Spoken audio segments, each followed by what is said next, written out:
Today we wanted to just go through some driving techniques, things that you can use when you're going through boulder fields, or they're also real valuable if you're trying to go up a real steep obstacle where you've got to have some good control. Anytime you have throttle jumping and you're kind of bouncy when you're going up a steep obstacle, it'll lift that front end on you, and it'll do bad things to you. So normally you're using your gas pedal with your right foot, obviously, but as you're bouncing down the trail, you're going to get a lot of this movement bouncing into your pedal from your body as you're lunging down the road.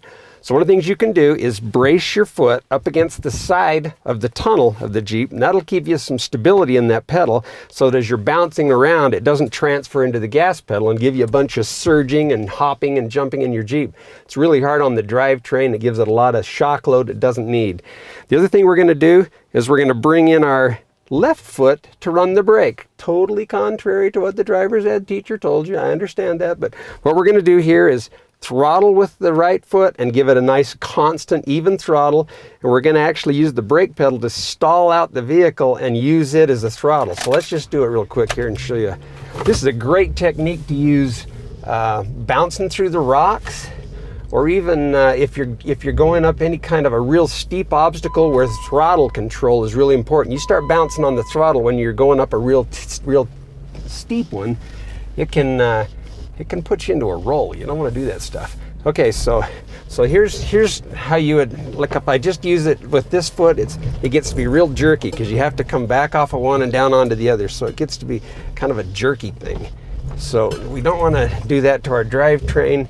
So I'm just going to steady throttle. You hear the engine never changes, and I'm just braking it. Just stopping the Jeep with the brake pedal, and I can use a little less throttle and adjust it. The other thing we're going to do when we're going down here is we're going to keep the Jeep high. We're going to go high on all of the obstacles. So if we see a big boulder, rather than try to straddle it or whatever, we're going to put our tire right on it. That'll keep the rest of the Jeep high, so that there's one right here. We'll go up on top of it, and that'll give us some extra clearance underneath. We'll just own it, because these things will flex out pretty nice and they'll go over the rocks.